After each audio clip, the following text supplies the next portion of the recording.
Gostaria de começar, falando sobre os dias atuais, hoje. Essa sensação que temos de que o tempo está passando rápido demais.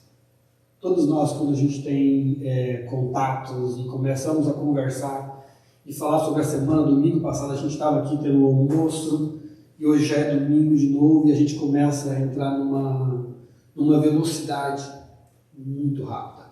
E a gente está sempre tendo coisas para fazer, a gente está sempre deixando coisas sem fazer e a gente entra nessa correria. Eu posso falar por mim mesmo de trabalho, casa e nas lutas, e na vida do dia a dia a gente está sempre correndo, a gente está sempre fazendo alguma coisa, a gente está sempre achando que dá tempo de fazer alguma coisa a mais, a gente está sempre fazendo planos. E há pouco tempo atrás a gente estava falando em Natal, Ano Novo, a gente já está chegando, o outono já chegou de novo e projetos, e planos, promessas, resoluções de Ano Novo que a gente fez, às vezes a gente não cumpriu ela e já está chegando a hora de fazer novas promessas, quase. Como se o final do ano fosse o tempo de, ano que vem eu vou fazer diferente, ano que vem eu vou para a academia, ano que vem eu vou ler a Bíblia inteira, ano que vem eu vou fazer mais jejum, ano que vem eu vou ser o melhor pai, e o ano que vem ainda está acabando. Estamos chegando em outubro, e a gente fala, nossa, onde é que foi? O que aconteceu? Onde é que eu estava? E é assim, tudo acontece rápido demais. E pode piorar. Pode piorar. Porque além das coisas passarem rápido demais, muitas dessas coisas, elas vêm com uma pressão. Muitas vezes nós somos pressionados no trabalho, somos pressionados pela criação, como vamos educar, como vamos criar nossos filhos, somos pressionados pelo Espírito Santo, somos pressionados pela esposa, pelo esposo, e aí, ou seja, a gente está nessa correria, a gente está com pouco tempo, e é esse pouco tempo ainda debaixo de uma pressão, que se não tomarmos cuidado, quase vira uma opressão. E tomadas de decisões estão sempre sendo necessárias, ou seja, no dia a dia, diante da correria, diante da pressão, você está tomando de decisão, eu vou fazer isso agora, eu vou fazer aquilo depois, e você começa a ficar meio que, em português seria, você começa a ficar agitado demais, você começa a ficar como? Ansioso, a palavra seria espafado, não, é tipo, como? Exausto, você se torna exausto, mas você começa, o tempo não é suficiente para você resolver todas as coisas. E a pressão faz com que você tenha que tomar decisões, a pressão faz com que você tenha que agir e muitas vezes sem pensar. Às vezes você não tem tempo de digerir e de fazer tudo aquilo que você gostaria, ou seja, você começa quase a resolver a vida como se fosse um macarrão instantâneo. Ou seja, eu tenho que fazer janta. Ok, eu não tenho tempo, pego o ensino hoje. Aí eu tenho que, eu quero dormir 10 minutos mais, mas eu preciso ir para o trabalho. O que eu faço? Depois eu tiro esses 10 minutos no trânsito. Não, eu tenho que, para a gente que trabalha na construção, não, eu tenho que entregar esse trabalho agora. O que você faz? Não, eu vou usar uma cola que seca mais rápido. Eu vou usar um concreto que seca mais rápido. E a gente começa, as coisas que existem no tempo, as coisas que precisam ser estabelecidas em um tempo correto, a gente começa a fazer elas pelo meio, ou tentar buscar meios de fazer tudo aquilo mais do que deveria num tempo menor. A gente tenta ganhar tempo durante a nossa vida. E aí a gente começa a trocar as mãos pelos pés. Em Provérbios capítulo 19, versículo 2, se vocês quiserem abrir, não é onde a gente vai estar falando, mas fala assim: não é bom proceder sem refletir, e peca quem é precipitado. Refletir não é pensar. Refletir significa pensar muito. Não é só passar a cabeça sobre aquilo. É simplesmente no momento de tomada de decisões, no nosso dia a dia, quando você se deparar diante de uma situação, nós temos que refletir. Eu vou para a direita, eu vou para a esquerda, eu faço isso, eu não faço aquilo. O refletir nos faz ter uma análise melhor do que está acontecendo, buscar um cenário melhor. E aí diante disso a gente toma uma atitude que nos vai fazer ter atitudes mais corretas. Afinal, quem nunca se arrependeu de algo que falou, de uma atitude tomada, porque talvez estava ansioso demais, talvez não conseguiu esperar, e talvez não estivesse confiança naquilo que estava fazendo. E aí você fala, nossa, se eu tivesse esperado uma semana mais, se eu tivesse esperado um minuto mais, se eu tivesse esperado ouvido o outro lado, eu não teria feito aquilo, eu não teria falado aquilo, eu não teria agido daquela forma. E agora, na verdade, é que às vezes é tarde demais, não tem como voltar atrás. Então, depois de algumas tomadas de decisões, a gente descobre que a gente foi afoito demais. Mas aí, o que fazer? Muitas vezes a gente tem como voltar atrás e contornar. Muitas vezes a gente não tem como contornar mais. Talvez o fato de estar ansioso nos leva a isso. O fato de não acharmos que temos tempo para resolver, temos tempo para decidir, a gente acaba adiantando demais. E falando em refletir, a gente vai refletir sobre a vida de um rei, Saul. Está em 1 Samuel. A gente vai para 1 Samuel, capítulo 13. Naquele tempo, quando vocês abrem, o povo de Israel não tinha rei. O povo de Israel, depois que se estabeleceu ali em Canaã, eles não tinham rei. Mas eles eram guiados por um modelo teocrático, onde Samuel, que era profeta, sacerdote, juiz, recebia de Deus todas as direções, recebia o que deveria ser feito, reunia o povo, oferecia holocausto, guiava o povo na vida política, social e na parte governamental. Samuel, se a gente pegar, é triste, mas assim, os filhos de Samuel se corromperam. Samuel era um homem de Deus, Samuel era um profeta de Deus. Ele geria uma nação e os dois filhos dele se corrompem. A Bíblia fala que eles se tornaram corruptos. Ou seja, Samuel falhou.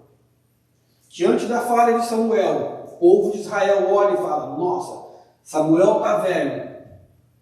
A gente precisa resolver esse problema. Os filhos dele não vão poder continuar esse trabalho sacerdotal. Então o que a gente faz? Vamos pedir um rei. As nações vizinhas têm reis. Eles parecem que está tudo funcionando muito bem. Então vamos pedir um rei para nós. E eles entram naquilo que outra vez eu falei.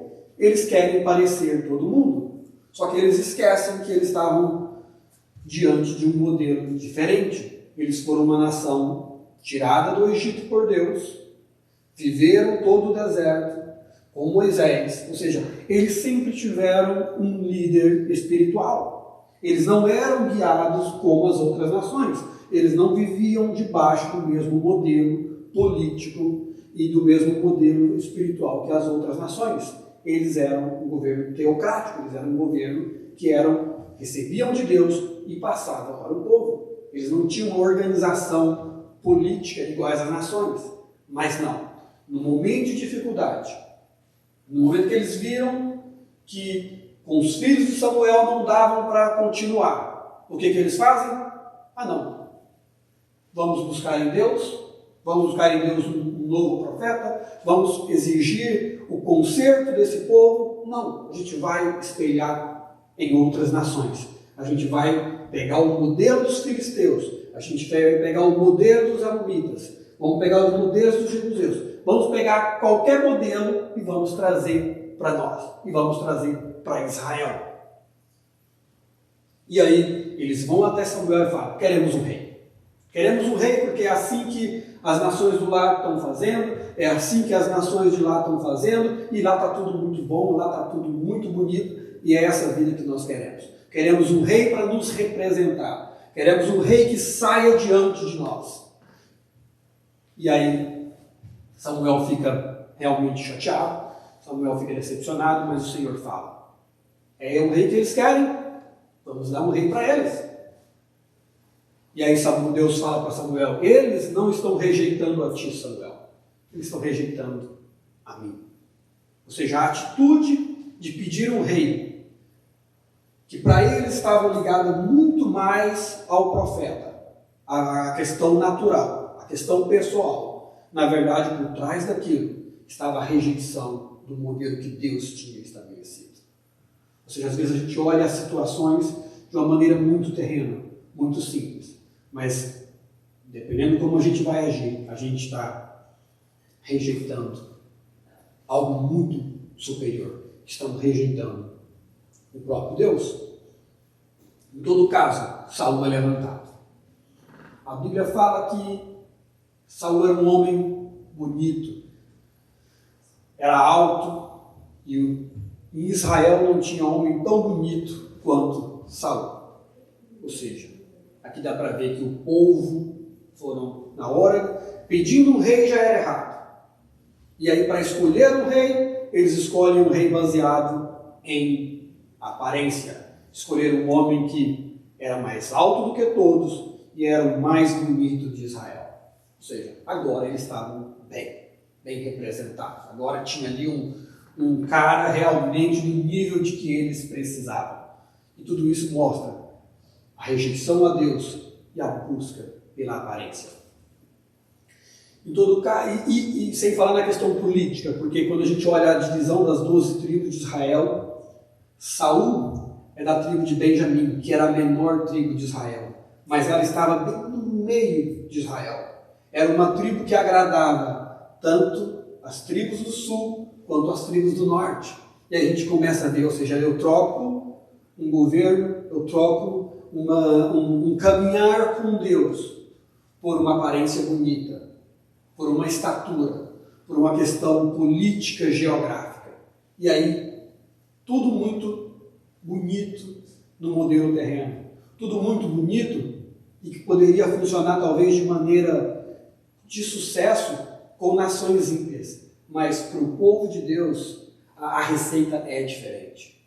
Os dois mais dois, que dá certo para todo mundo, que dá certo para os não cristãos, talvez não vai dar certo para o cristão.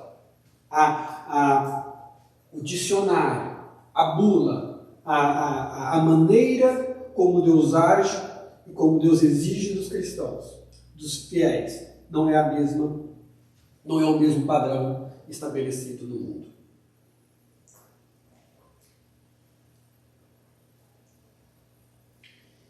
E Saul, quando a gente começa a analisar sobre Saul, você vai ver que Saul era uma pessoa boa. Ele começa muito bem. Ele tem ali um sentimento, um certo valor moral, um valor até de conhecimento espiritual muito bom. Mas não é suficiente. Uma coisa é quando você está diante de uma sociedade como alguém fazendo parte da sociedade. Outra coisa é quando você é levantado para representar essa sociedade. Tem pessoas que são boas para determinadas coisas, mas quando você troca ela de lugar, você, na verdade, ao invés de estar abençoando ela, ao invés de estar honrando ela, você está colocando ela em uma situação que ela não está preparada, que ela não tem capacidade física, mesmo sendo bonito, mesmo sendo alto, ele não tem capacidade para aquilo.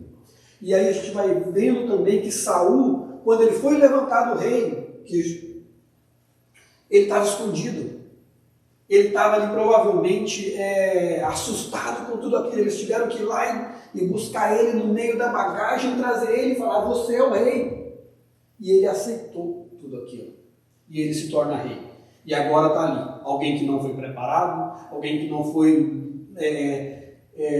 primeiramente escolhido, que não estava ali porque Deus queria diretamente que estivesse ali, que não era do propósito inicial de Deus. Ele está ali agora, rei de Israel.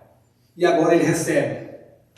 No capítulo 10, versículo 8, Samuel fala com ele. Samuel dá o direcionamento para ele. E Samuel fala para ele. 1 Samuel capítulo 10, versículo 8. Tu, porém, descerás adiante de mim a Gilgal, e eis que eu descerei a ti, para sacrificar o holocausto e para apresentar ofertas pacíficas. 7 dias esperarás até que eu venha ter contigo e te declare o que há de fazer. Essa foi a instrução que Saul recebeu. Saul, nesse momento, ele já tinha sido aprovado pelos anciões. Ele já tinha sido aprovado pela sociedade. Mas Gilgal, que é uma área muito importante ali perto do Jordão, é o lugar onde as 12 pedras que tiraram do Jordão, que representariam as 12 tribos, foi estabelecida. Gilgal é onde teve a primeira Páscoa em Canaã. Gilgal é o local onde Samuel mandou Saul, falou assim, você vai para lá, espera lá 7 dias, e quando eu chegar lá, eu vou te falar o que você tem que fazer. Saul vai para Gilgal. Ele começa muito bem. E era muito normal, antes de ir para a guerra, antes de se reunir para uma batalha, o povo de Israel buscar a aprovação de Deus. O de Israel orava antes de sair para a batalha, antes de enfrentar alguma nação vizinha, saíam e eles oravam, eles ofereciam um holocausto e eles queriam a aprovação de Deus, eles queriam ter certeza de que Deus estava com eles naquele negócio. E aí a gente faz, depois aqui do versículo 8, no capítulo 10, a gente avança para o capítulo 13, porque agora Saul está em Gilgal. Saul está em Gilgal. Ele está ali, e agora ele está ali com... Vamos ler junto aqui. Ele está ali em Gilgal, e a gente vai começar a ver uma sequência de fatos do reinado de Saul. Uma sequência de fatos que a gente mostra o quanto ele estava despreparado. E vamos lá. Versículo 2. Escolheu para si 3.000 homens de Israel. Estavam com Saul 2.000 em Micmas, na região montanhosa de Betel, e 1.000 estavam com Jonatas em Gibeá. Pela primeira vez, agora, Israel está se organizando para ter um exército. 3.000 homens, ou seja, era para Samuel ir fazer um exército. Era para ele ir esperar as instruções. Mas ele já começa mal. Ele vai e já arruma 3.000 homens. Agora ele é rei. Ele já começa a adiantar o que ele deveria fazer. Ele pega e já monta um exército. E aí Jonatas, que é o filho dele, o que faz? Jonatas, versículo 3. Jonatas derrotou a guarnição dos filisteus que estava em Gibeá. Ou seja, para ajudar, ele começa mal, ele monta um exército que não era para ele montar, e o filho dele, para piorar a situação, essa guarnição era, naquele tempo, o povo de Israel estava debaixo da autoridade dos filisteus, eles estavam sendo subjugados, e basicamente essa guarnição aqui eram oficiais, eram soldados dos filisteus que estavam ali fazendo a guarda e vendo se o pessoal de Israel estava se comportando bonitinho. Era ali como fazendo uma polícia faz no Brasil, quando vai passando de rua em rua, checando uma guarita, alguma coisa, eram pontos de controle, vamos dizer assim. E aí, Jonatas vai lá e fala o seguinte, vamos lá, vamos matar logo esse pessoal aqui que é do ponto de controle. Ou seja, Saul começa montando um exército que não deveria. O filho dele atiça logo o pessoal dos filisteus, matando um pessoal ali da guarda dos filisteus, e isso começa a gerar um problema. Isso começa a ficar difícil para Saul. Mas, quando faz isso, os filisteus falam, calma lá, está havendo uma insurreição aqui. O pessoal de Israel não quer mais obedecer. E aí, eles começam a se reunir. O pessoal dos filisteus começam a se reunir e Saul manda soltar uma notícia para todo Israel, que agora vai ter uma guerra entre os filisteus e os israelitas. E aí Saul manda avisar o quê? Ouçam isso, versículo 3. Saul, pelo que Saul fez tocar a trombeta por toda a terra, dizendo, ouçam isso os hebreus. Todo Israel ouviu dizer. Olha a história que ele mandou avisar para todos os hebreus. Saul derrotou a guarnição dos filisteus. Aqui a gente já começa a ver que não foi Saul que derrotou a guarnição dos filisteus. Ou seja, Saul tinha um problema belo, alto, bonito. Ele tinha um problema de orgulho. Ele queria aparecer. Ou seja, o filho dele criou um problema para ele, derrotou os filisteus. Mas, o que ele manda anunciar? Ele não manda anunciar que o meu filho derrotou. Ele manda não. Anuncia para o Israel inteiro que Saul derrotou a guarnição dos filisteus. Ou seja, você começa a ver que nos momentos de tomadas de decisões, no momento que precisa dele, ele começa a atrapalhar. Ele começa a fazer aquilo que ele não deveria fazer. E todo Israel ouviu dizer, ou seja, todo Israel veio baseado em uma mentira. E no versículo 5. Reuniram-se os filisteus para pelejar contra Israel. Quantas mil pessoas Israel tinha? Israel tinha 3.000. E aí agora a gente vê o problema de Saul aumentando. Os filisteus reuniram 30.000 carros, 6.000 cavaleiros e povo em multidão, como a areia que está à beira do mar.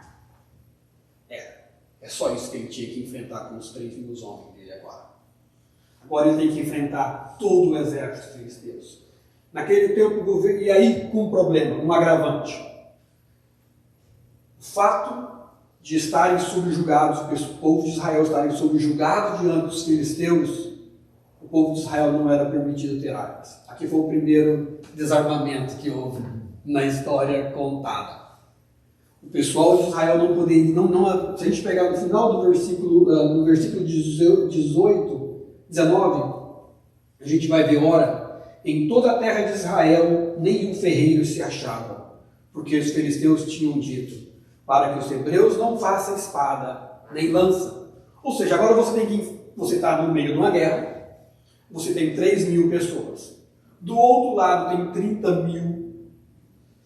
Do outro lado tem mais 6.000, 30.000 carros, 6.000 cavaleiros e o restante de gente que parece a areia do mar. E você está do lado de cá com 3.000.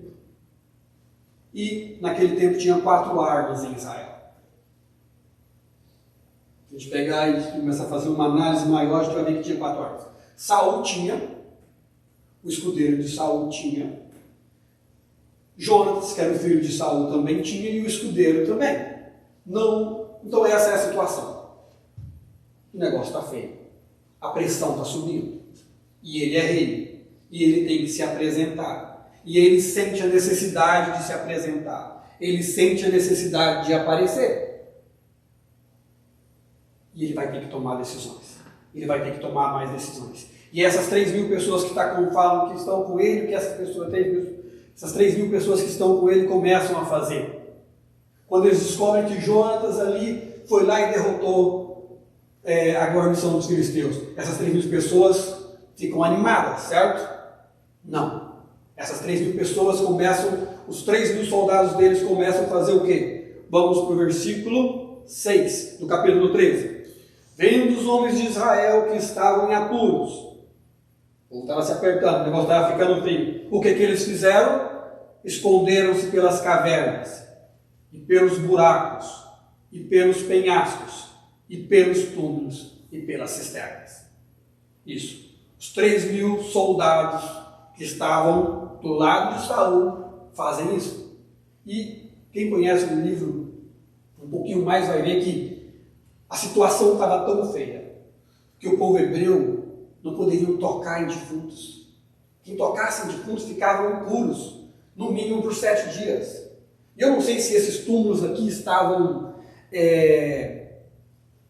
com defunto fresco ou não, mas imagina, os seus soldados fugindo.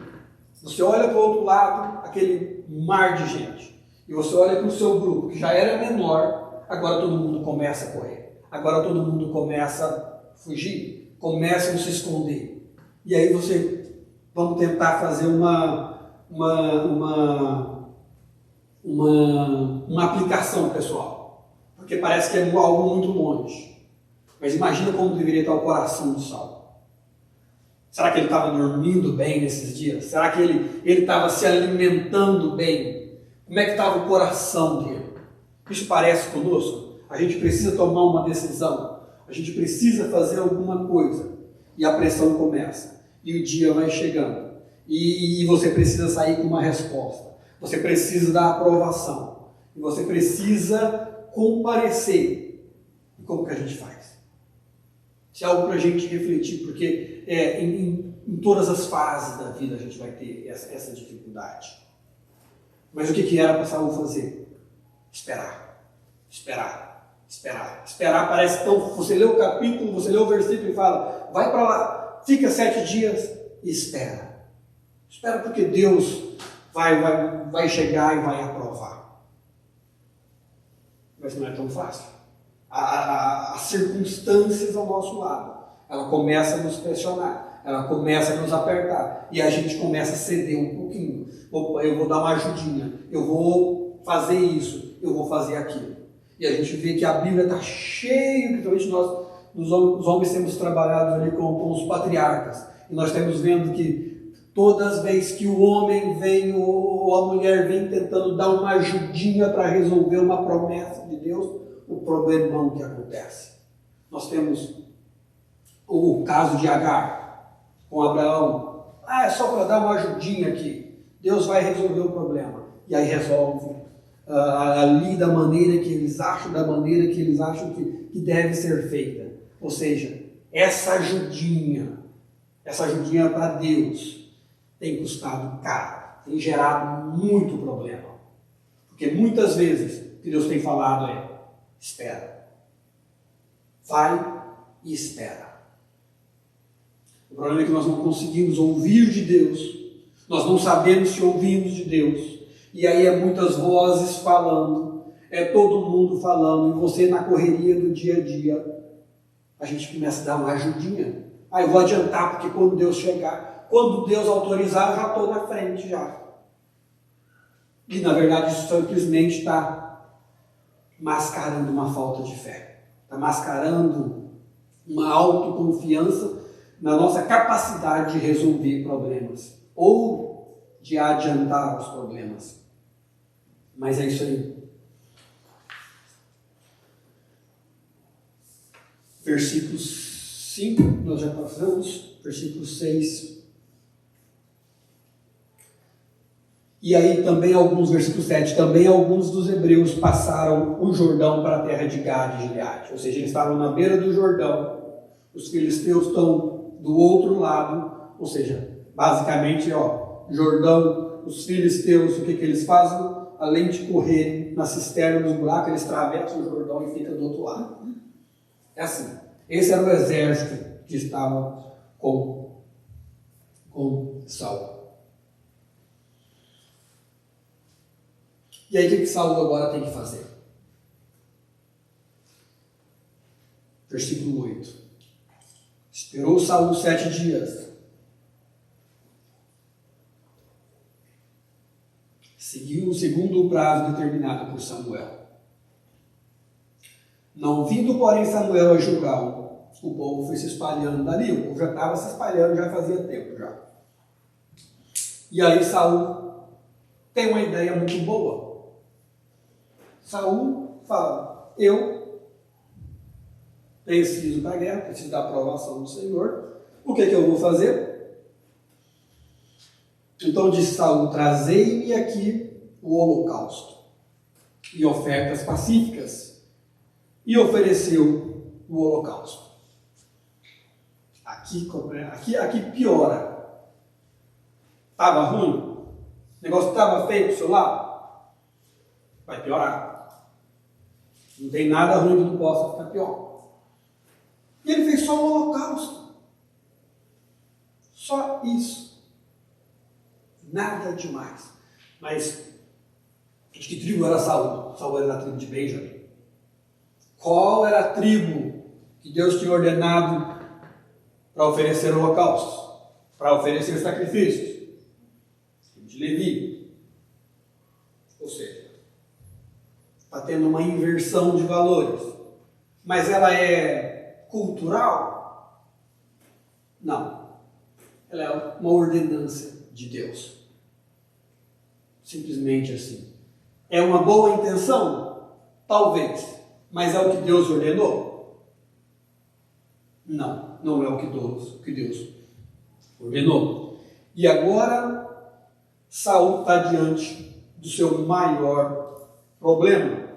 Se a gente pegar como ele se reagiu num momento, numa guerra anterior, ainda sem ter toda a aprovação de Deus, você vai ver que ele teve, a Bíblia fala que ele teve uma ira divina, essa expressão. Ele ficou irado e ele foi lá e derrotou os amonitas, se não me engano. Os amonitas. No versículo, se vocês quiserem voltar no capítulo 11, ele começa muito bem, ele derrota os amonitas através de uma ira divina. Mas no capítulo 13 agora, ele está oferecendo sacrifícios a Deus. Ele está fazendo holocausto a Deus. Parece uma coisa assim, até religiosa, parece até uma coisa bonita, uma coisa meio santa, mas totalmente errada. E ele faz buscando o quê?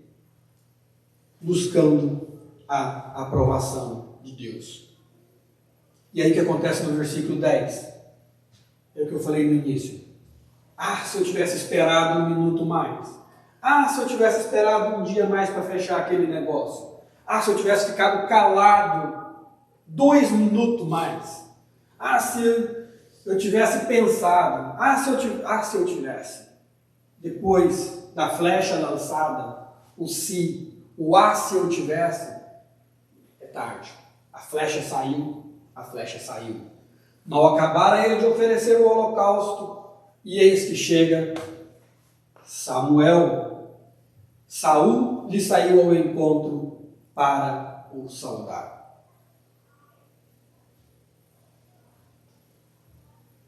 E Samuel perguntou: que fizeste? Respondeu Saul. E aqui começa Saul, né? Porque a impaciência dele, a falta de fé dele, levou ele a desobedecer e cometer um erro, cometer um pecado que parecia normal. E eu imagino ali que no momento do holocausto, ele mandou vir tudo aquilo ali, e ele deve ter feito um ritual bonitinho, ele deve ter falado as palavras mágicas, ele deve ter talvez vestido a roupa correta, ele deve ter feito aquilo tudo de uma maneira muito politicamente correta, de uma maneira muito bonita. Ele parecia talvez ali, ele parece até profeta, olha só, ele parece até sacerdote, ele parece até crente. Ele parece até isso. Ele parece até aquilo. Mas diante de Deus não é o que parece. Diante de Deus é o que é. Diante de Deus é o que o Senhor mandou fazer. É o que o Senhor te colocou para fazer. É o que vai contar. Se o Senhor nos colocou para falar, é para falar. Se o Senhor nos colocou para não falar, é para ficar calado. Simplesmente assim. Não importa se o Senhor me mandou ficar calado, mas eu venho aqui e falo de uma maneira bonitinha, de uma maneira santa. É desobediência. É simples assim. Mas não era para Saul montar exército. Não era para Saul fazer o holocausto. Ele tinha sido ordenado a instruir e esperar. Outras vezes o medo, a insegurança e a boa intenção se torna dominante e nos influencia na tomada de decisão. Quando o medo vence uma ordem, quando você toma você faz determinada coisa baseado no medo, o medo se tornou a ordem. O medo se tornou a ordem que deve ser seguida e não mais Deus. E aí não importa se a gente tem uma boa desculpa ou não. Não importa se eu estou com a capa de sacerdote ou não. Não importa se eu estou parecendo um profeta ou não. O medo está sendo meu Senhor. E não o esperar. Não o obedecer. E ele não entendeu que o Senhor nos chama como membros e com cada um com a sua função, com as suas obrigações. E ele ignorou e não entendeu o fato de que ele não tinha autoridade para fazer o holocausto. Ele foi chamado para ser rei e esperar. Mas não. Ele se agiu como rei, ele montou o exército e ele desobedeceu a Deus. E aí, diante dessa desobediência a Deus, o que ele faz? Quando nós cometemos pecado, quando nós pecamos e que nós desagradamos aquilo que Deus tem, o que nós devemos fazer? Pedir perdão, se arrepender. E o que ele faz? Ele não pede perdão, ele não se arrepende, ele simplesmente faz, ele inventa desculpa, ele apresenta justificativa. E no versículo 11 e 12 a gente vai ver essas justificativas, que são várias. Ele está aqui rapidão, já viu aquela pessoa que quer apresentar desculpa? E ela apresenta uma desculpa, duas desculpas, três desculpas, quatro desculpas, cinco, e ele nunca fala, eu errei, eu pequei, bom, fiz besteira. Não, ele continua. Vamos lá no versículo 11, a gente acelerar aqui. Samuel perguntou: o que fizeste? Respondeu Saul: vendo que o povo se ia espalhando, ou seja, eu fiz o holocausto porque o povo estava se espalhando. Ou seja, alguém tem que fazer alguma coisa aqui. O povo veio para cá. Era para você vir fazer o holocausto. Você não apareceu. O povo se espalhou. Então alguém tem que se posicionar. Não é uma desculpa boa? Alguém tem que fazer. Não tem ninguém fazendo. Então eu pego e faço. Vamos ver se ela passa. E aí quem mais é culpado? O povo ia se espalhando, e que tu não vinha nos dias aprazados, tá vendo? Olha só, o povo se espalhou, você falou que ia vir, você não veio, então é o seguinte, culpado também é você é o culpado, você não veio fazer o que você deveria estar fazendo. Ou seja, eu tenho uma segunda desculpa aqui, eu tenho duas já, ou seja, vai passar, né? Porque a terceira, e o que os filisteus já tinham se ajuntado, ou seja, olha só, o negócio está ficando pior. O povo se espalha, está todo mundo com medo, você não vem, os filisteus estão se ajuntando do outro lado, e disse comigo: agora descerão aos filisteus contra mim a Gilgal, e ainda não tive a benevolência do Senhor. Olha só, o Senhor ainda não me deu a aprovação, então eu preciso da aprovação do Senhor. Olha só, que coisa santa. O que eu estou fazendo é só para agradar o Senhor. É só para agradar o Senhor. Olha só, eu não posso fazer algo que não agrade o Senhor, então eu vou fazer o holocausto. E aí, para piorar, e forçado pelas circunstâncias, ofereci o holocausto. Ou seja, a gente encontra aqui 5 desculpas boas. 5 justificativas excelentes. Por que ele estava oferecendo o holocausto? Ou seja, eu estou oferecendo o holocausto porque o povo estava indo embora, porque você não veio, então eu fiz. Culpado é você, que se você estivesse aqui eu não teria feito. O outro lado está se juntando. Eu precisava da aprovação de Deus, então eu fui lá e fiz o holocausto, porque eu não vou para a guerra sem a autorização de Deus, então eu vou fazer isso. E eu fui forçado pelas circunstâncias. Ou seja, você vê várias desculpas, o que você não vê é arrependimento do tipo: errei, fiz besteira, me perdoa. E aí quando a gente faz esse paralelo aqui, se a gente parar um pouquinho aqui para abrir um parênteses e a gente olhar o que ele fez nesse momento e o que Davi fez, você fala: não, Davi foi muito pior do que Saul. Davi não tem como. Pô, ele estava orando, Ele estava fazendo um sacrifício. Ele estava ali tentando agradar a Deus. Mas não. A grande diferença é que Davi errava e pedia perdão. Errava, pedia perdão. Ele não. Ele errou, ele pecou. É bom que a gente usa a palavra errado, né, para pecado, né, fica uma coisinha mais suave, fica melhor, né? Não, eu errei, eu cometi um equívoco, né?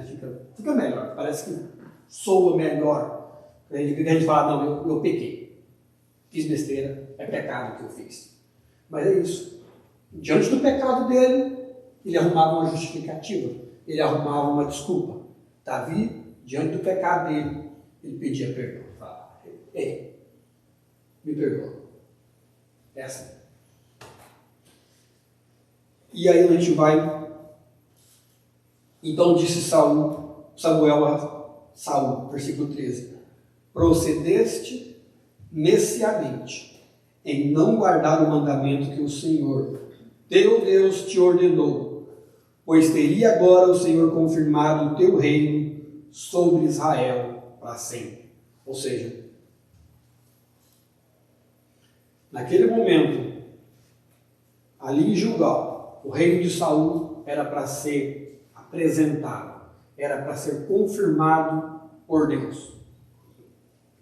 Mas, no versículo 14, já agora não subsistirá o teu reino.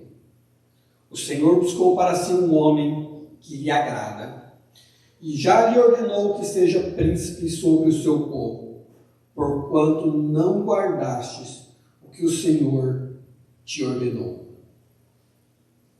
Ou seja, as desculpas dele não serviram. As desculpas dele não foram suficientes. Sejam elas maquiadas de boas intenções, ou como disse Saul, forçados pelas circunstâncias, imaginando que Deus vai acertar essas desculpas por pecadinhos, sejam eles bonitinhos, justificáveis, bem intencionados, ou para atos maiores e morais, dizendo que foi impossível resistir, que foi impossível aguentar, e que não tinha saída, e que o pecado era inevitável. Não interessa a desculpa. Pode ser 1, 2, 3, 4, 5. Não importa se caímos em pecado, assumindo papéis que Deus não nos deu. O fato é que, independente da desculpa, não vai servir. O que precisamos fazer é arrependermos e não continuar usando as mesmas desculpas.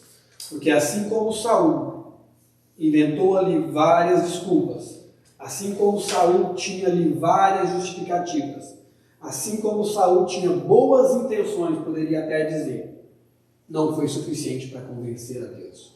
Naquele momento, o reino dele, que seria ali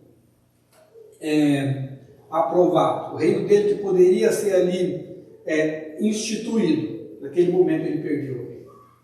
Ele perdeu o reino basicamente quase antes de começar. Aqui, antes de começar não, porque aqui ele já era rei, já tinha bastante tempo, ele deveria ter uns 10 anos que ele era rei, mas ele não tinha ainda, Israel não tinha se organizado politicamente como rei, ele era um rei, mas estava meio ali, digamos, desestruturado ainda. Mas ali, ou seja, quando ele começa a ter o reinado de fato, ele já perde o reinado. E aí é interessante, porque ele vai reinar ainda por pelo menos 20 anos. Porque não é assim. Deus, seu reino não subsistirá. O reino vai sair da sua casa. Pronto, amanhã coloca um rei novo. Trocou o reino. Não, ele ficou ainda mais, pelo menos 20 anos reinando. E a gente vai continuar vendo que as coisas depois, se você continuar no livro aqui, você vai continuar vendo que ele faz mais besteiras e mais besteiras. E continua inventando desculpas. Se você começar a perceber como ele gostava de uma desculpa, mais para frente você vai ver que era para ele ter ido e guerreado, e matado, e feito tudo, e ele fala, não, a gente vai salvar aqui umas ovelhas, mais bonitas e a gente vai pegar essas ovelhas mais bonitas e vamos sacrificar para Deus. Mais uma desculpa. Deus falou, mata tudo. Não quero. Mata o rei, mata todo e mata todos os animais. Mas ele chega lá e fala, não, o rei eu não vou matar, os animais mais bonitos eu vou salvar para oferecer um sacrifício a Deus. Ou seja, afinal o Senhor merece o que é melhor, então eu vou usar esses animais aqui para sacrificar. Não, a ordem não é para vai e salva os animais mais bonitos, a ordem é vai e mata tudo. Ou seja, às vezes é mais difícil obedecer. E aí, para não obedecer, a gente inventa uma boa desculpa, a gente inventa uma boa justificativa. E ele continuou ali por mais 20 anos reinando, desfrutando da autoridade, dos benefícios, dos ônus e dos bônus de ser rei. Mas já com o reinado contado, já rejeitado por Deus. Ou seja, às vezes a gente vê líderes, pessoas, não, está numa posição elevada, não, está tudo muito bem. Se brincar, Deus já o rejeitou há muito tempo. Deus já rejeitou o que ele está fazendo há muito tempo. Deus já pode ter rejeitado algo que eu fiz há muito tempo. Então eu preciso estar atento. Será que o que eu estou fazendo está sendo aceito por Deus? Ou o meu sucesso, ou ainda que eu estou tendo, o que eu estou fazendo, ainda é da vontade de Deus? É da vontade de Deus ou não é? Porque o Senhor pode ter rejeitado e eu só estou sobrevivendo, esperando o dia da justiça. E eu preciso estar atento a isso, porque se eu estiver vivendo diante dessa situação, que eu preciso fazer é pedir perdão. Eu preciso fazer como Davi, voltar e falar, Senhor, me perdoa. Eu fiz o que eu não deveria. Eu pequei diante do Senhor. Eu desobedeci. Eu não cumpri aquilo que estava ordenado para eu cumprir. Então a gente vê muita gente fazendo boas coisas, com boas desculpas, com boas justificativas, mas nada mais, nada menos, estão desobedecendo a Deus. Estão assumindo papéis que não eram para assumir. Estão fazendo o que não era para ser feito. E não importa se a desculpa é boa, se a justificativa é boa, ou se alguém que deveria fazer não fez. Deixa que Deus acerta com eles. O importante não é você estar fazendo o que alguém deveria ter feito. O importante é você estar fazendo aquilo que Deus ordenou para que você faça. É isso que é a questão. Como dizem aquela brincadeira no Brasil, o indivíduo é individual. É a coisa mais óbvia do mundo. O Senhor nos chamou como membros. Se Ele me chamou para ser irmão, não adianta eu querer fazer papel de boca. Ele vai cobrar de mim pelo papel de mão. Ele vai cobrar, se você foi chamado para ser ouvido, você vai ser cobrado pelo papel de ouvido. E não adianta, não, o ouvido não veio hoje, então eu vou fazer o papel de mão, ouvido e pé, e vou fazer o que eu acho que está na teia, porque alguém deveria fazer e alguém não está fazendo. Não é assim que funciona no reino. Não é assim que funciona com Deus. E aí a gente precisa ter um autoconhecimento daquilo que o Senhor nos chamou, para que a gente possa não cometer nem o pecado de omissão e nem o pecado de comissão. Porque eu posso estar fazendo aquilo que não era para eu fazer, e ao mesmo tempo eu posso não estar fazendo o que eu era para fazer. E essa bagunça, essa falta de entendimento, tem nos levado a ficar perdido. Nós precisamos saber e precisamos buscar em Deus qual é o meu chamado. E aí, não significa pensar, no meu chamado é esse, então eu não vou fazer mais nada. Não. Isso aqui não é uma desculpa ou um salvaguarda para ser irresponsável, mas é um chamado ao entendimento, o que o Senhor tem para mim, o que o Senhor me chamou para fazer, e eu vou fazer da melhor maneira possível, e eu vou estudar da melhor maneira possível. Se é para ligar a lâmpada, eu vou ligar a lâmpada no horário certo, da maneira correta, porque o Senhor me chamou para fazer isso, e pronto. Não, mas o Senhor me chamou para falar e eu, na verdade, estou querendo cantar e estou querendo fazer isso, fazer aquilo. Seja responsável.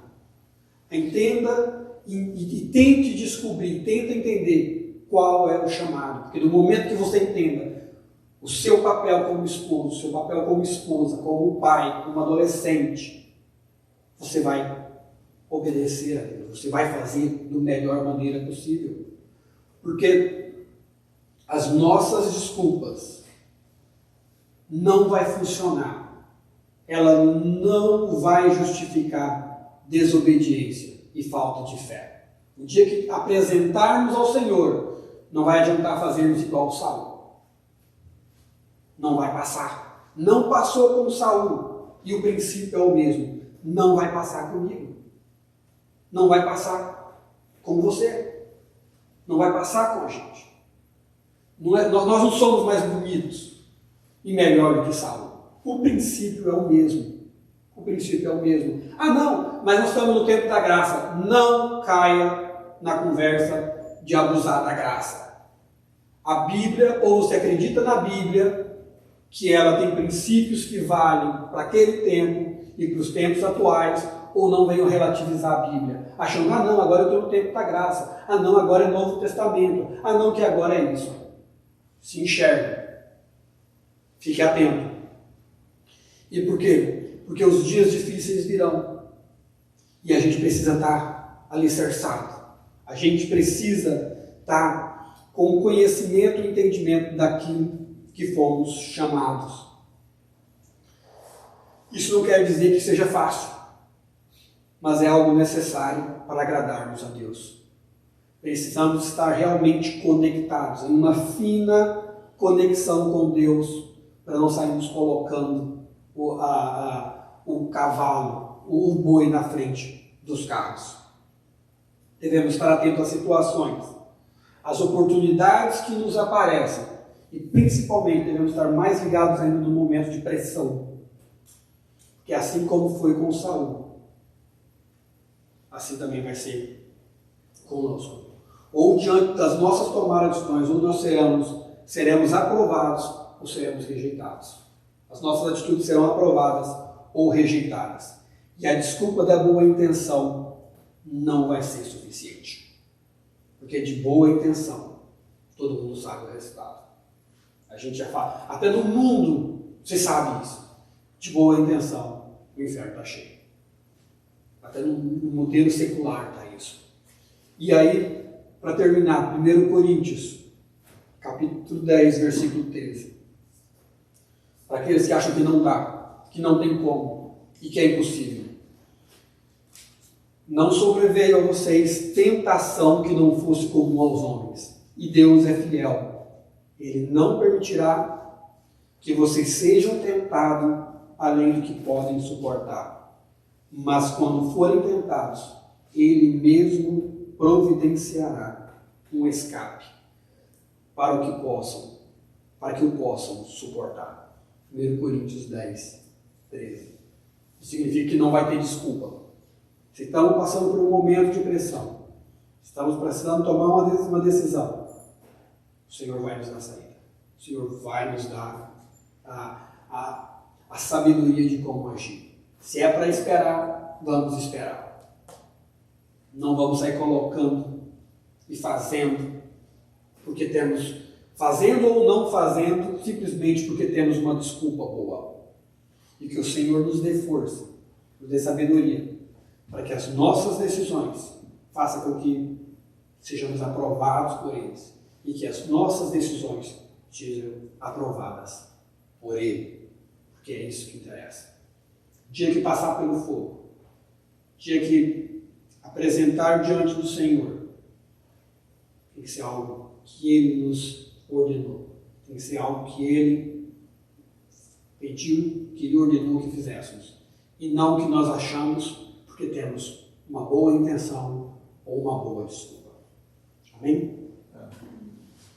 Vamos orar. Senhor Jesus, nós